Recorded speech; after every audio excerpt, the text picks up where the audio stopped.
Local history. Local culture. Local events. Your community. This is the Joe Kelly Show.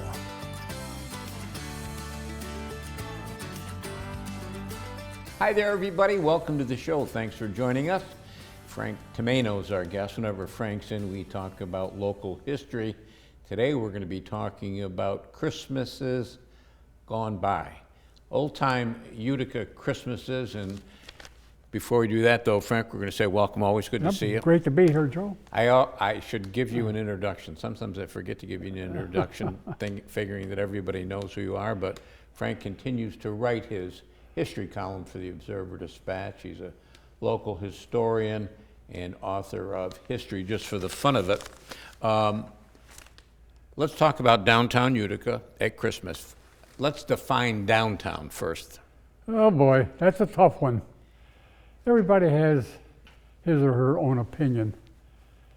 I would say Genesee from Bag Square south to South Street, where the Firestone station is. Yeah. To me, that is really, and of course the side streets, Bleecker, Lafayette, Columbia, Devereaux, Blandina, for about a block or two. Many disagree. For instance, I don't consider the public library in downtown Utica or Munson. They're part of Oneida Square, as far as I'm concerned. Others disagree with me.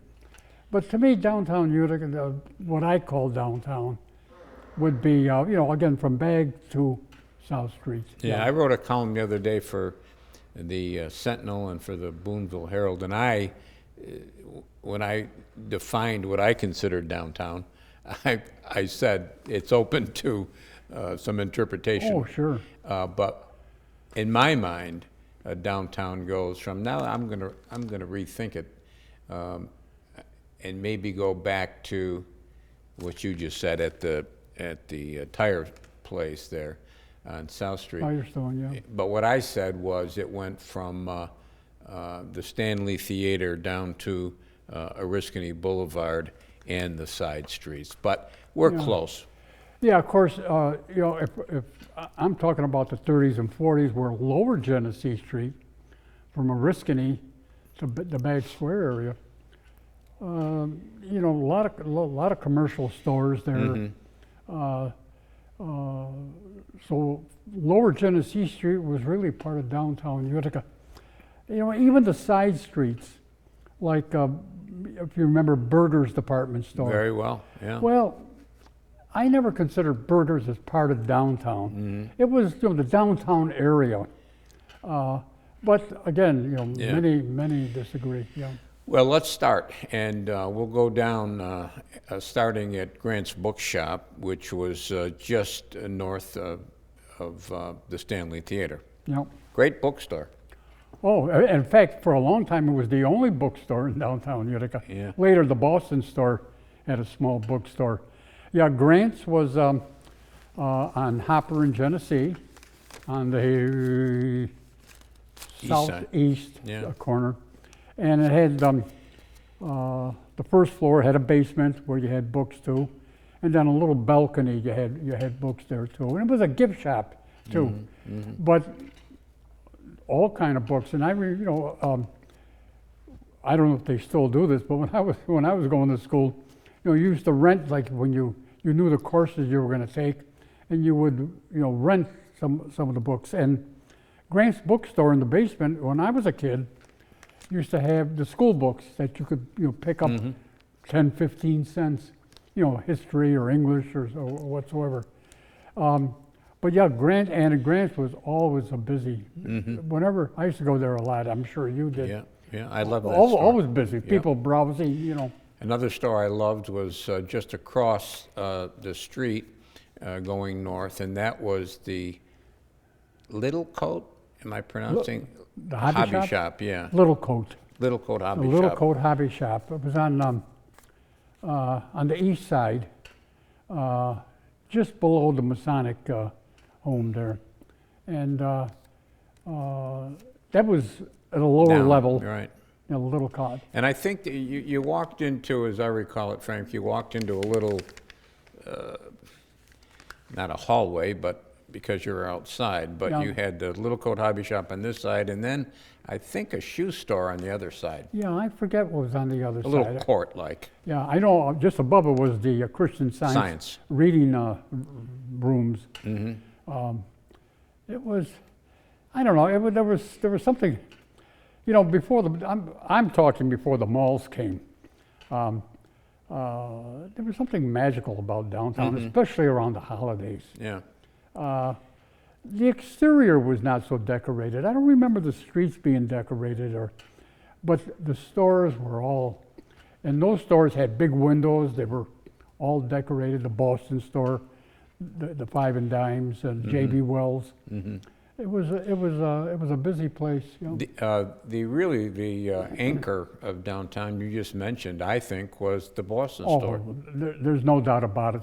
I think, you know, we're talking about it. I'm talking about a time now, the 30s, 40s, and 50s, early 50s, when downtown Utica really was the commercial center of central New York. Not only commercial, professional, entertainment section. You had, I remember I did a story when the First National Bank building, now the Adirondack Bank building, was sold. 14 stories. And I remember I did a story probably in the early 60s. And I did some research. In that building alone, there were 62 lawyers, 40 law firms, 62 lawyers. Incredible. There were 35, 40 restaurants in downtown Utica. Big ones, bars, bowling alleys, movie theaters we've always talked about, pool halls. Yeah, yeah. So downtown attracted, I mean, your villages in Rome had their stores, don't get me wrong, but downtown was the big attraction, and the big attraction downtown was the Boston store. There's no doubt about it. You know.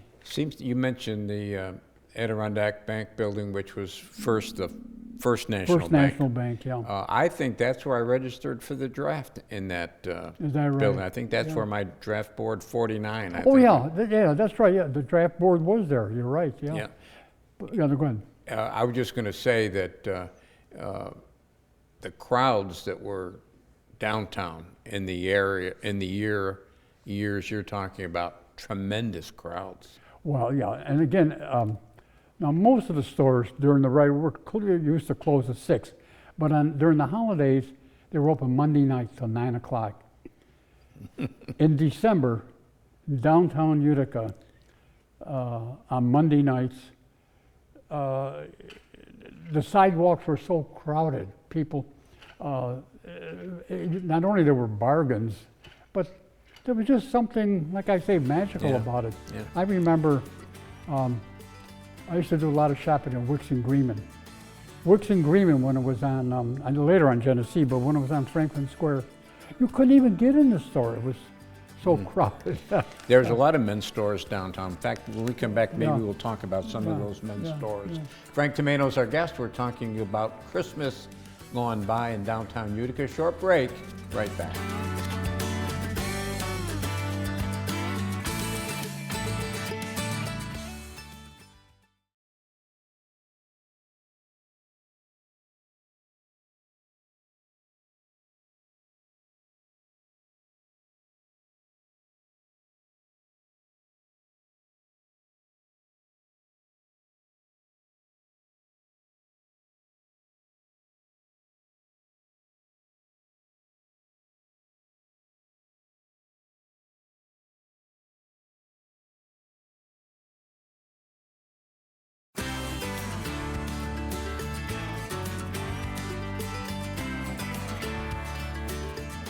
And welcome back, everybody. Thanks for sticking with us. Frank Tomaino is our guest, local historian, and we're talking about some downtown history, downtown Utica.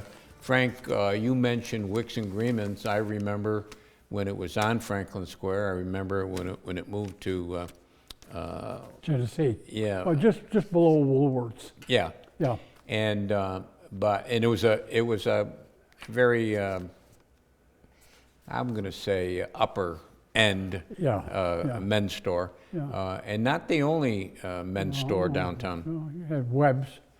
Webb's on across from the old City Hall. Just trying to think. So that it would have been on the east side of Genesee Street? On the east side, yeah. In fact, you know, it was a funny thing. The majority of stores were on the east side. There were stores on the west, on the west side. Don't get me wrong, but for some reason, all the Five and Dimes were on the east side. The Boston store, J.B. Wells, some of the shoe stores. There were a lot of shoe stores. But Webb's and I'm trying, you know, Kahn's Men's Store, Glick's. The one I remember was two come to my mind. Oberman's. Sid Oberman. Oh yeah, Mr. Downtown. Yeah. Yeah. Just off of Genesee on Bleecker. Yeah. And the other one I remember, because I was in scouting, was my boys' shop. Yeah. Upstairs they had the clothes, but downstairs they had all the Boy Scout stuff. Yeah, that was little Upper Genesee Street. I think it was just above the Stanley too, if I'm not mistaken. No, it was just above Bank Place. Okay, yeah. Just above Okay, Bank Place, yeah. Yeah, I remember Reed Sheldon's. Yeah. Reed Sheldon's was another store. You know, mainly a gift store. They had purses, leather goods, and all that. But around Christmas time, busy. I remember when they moved, when the malls started coming in and some of the stores started moving. Reed Sheldon moved to the new Harper Shopping Center. I remember. And it was something like their 125th anniversary. And I decided to interview Nick Sheldon, who was, I think, the grandson of one of the founders. And boy, he really felt, he said, you know, we hated to leave downtown. We were forced to, you know, all the traffic was, the malls were getting popular. And he said, but he said he would never forget downtown, you know, the loyal customers and busy places. You could buy anything downtown. You know, like we mentioned the Boston store. That was truly a department store.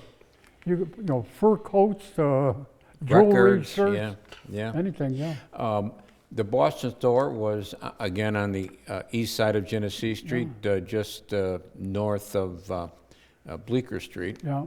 And it truly was a full-service department store. How many floors were there, Frank? Five floors.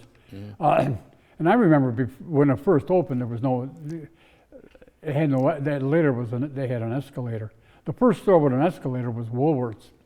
And I remember when Woolworth's opened at that location on the east side between Bleecker and Elizabeth, I'm maybe 41, 42, but we heard they had an escalator. We didn't know what an escalator was. It was in the back of the store. I'm sure you were on many times. And I remember as a kid, a lot of times in the summer, you know, we'd go downtown and sometimes just go on the escalator, go up, you had to walk down the stairs and then go down. That was an interesting thing, wasn't it? You could ride the escalator up, but there was no escalator coming back down. There was a stair down, and in the front of the store, there was a stairway down. But the Woolworths, the Five and Dimes were always busy. You know. The thing I remember about Woolworths, I want to go back to the bus store in a second, though. The thing I remember about Woolworths, a couple things. The lunch counter. Oh yeah, it was.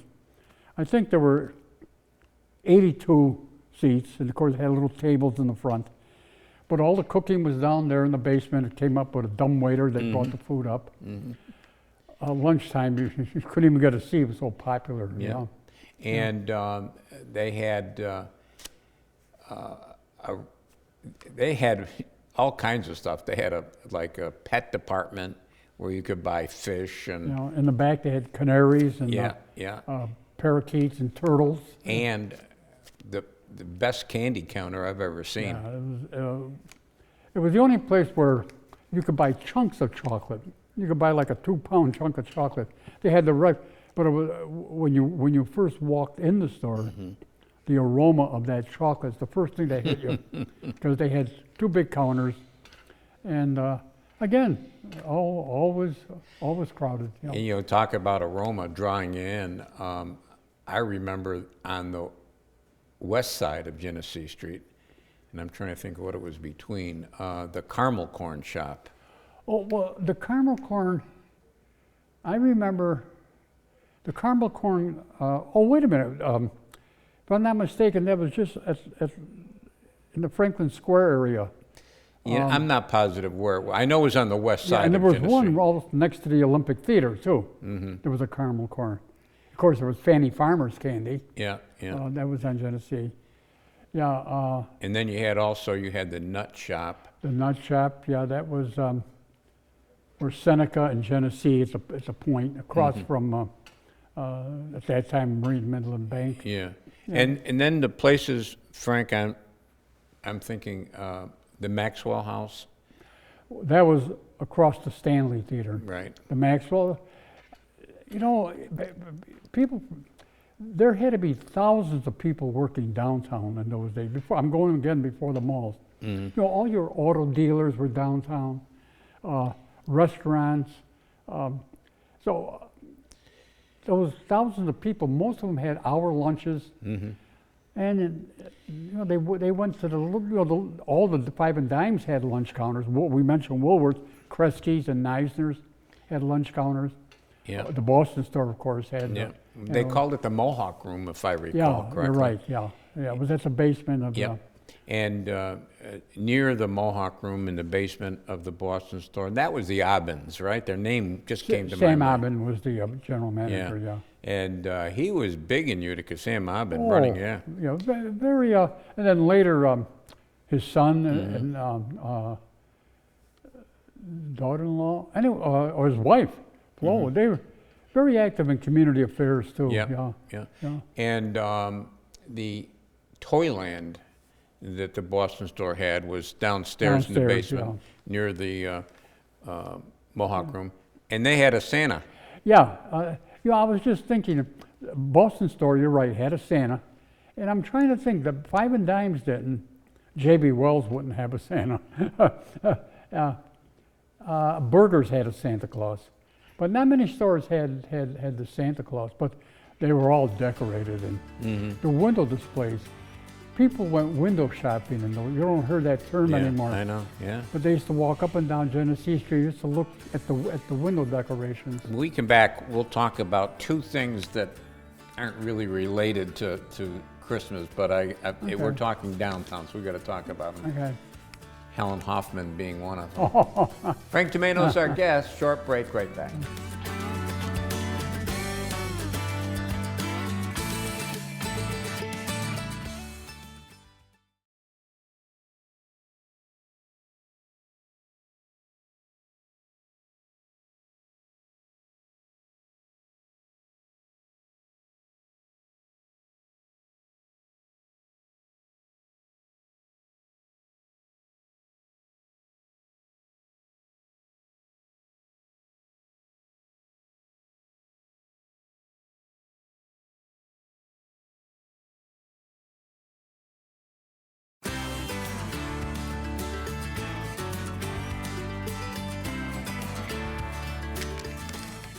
And welcome back, everybody. Thanks for sticking with us. Frank Tomaino's our guest.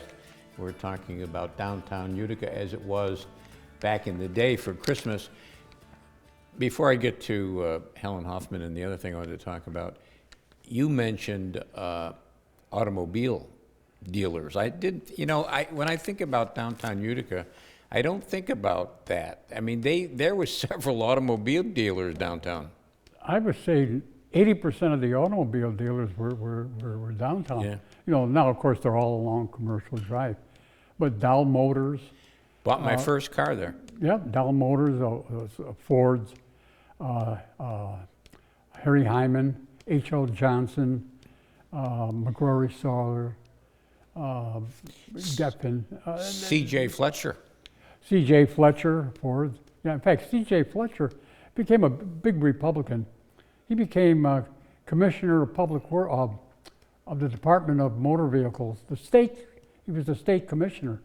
A good friend of Frank Dolan. Frank Dolan before he was mayor, sold cars there. Fletcher was just above the Stanley Theater. Do I recall correctly talking about Frank Doolin, Mayor Frank Doolin? Did he also, prior to his car selling days, did he deliver ice? Oh, yeah. Okay. Navy veteran. I have a photograph when during World War II, a bunch of Navy guys from Utica were in Hawaii after Pearl Harbor. And his picture's there. Oh yeah, he sold ice. Yeah. Helen Hoffman, she was a character. Oh yeah, sold newspapers, magazines, Comic books. For years, she was on Columbia Street at the. She set up a shanty, a shack. Yeah. Next to the bank, and cars would pull up, and she. But then, of course, later, I forget who took over the bank. This is the old Marine Midland Bank. The old Marine Midland Bank, yeah. And they wanted her to move. She did. They used to cause traffic because the cars used to pull up and stop, and it was a traffic problem. But she moved. She never paid rent or anything. She just set that up, and for years, she moved across the street at a bus stop, and that caused a lot of problems. And finally, they forced her to move, and she retired. Yeah. But she was a character, little lady with her brother, always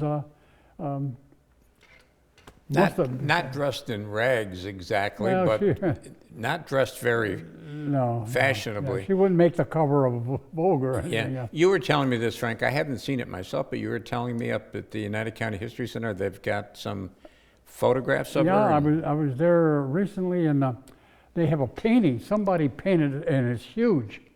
A painting of Helen Hoffman, and it's really a great job.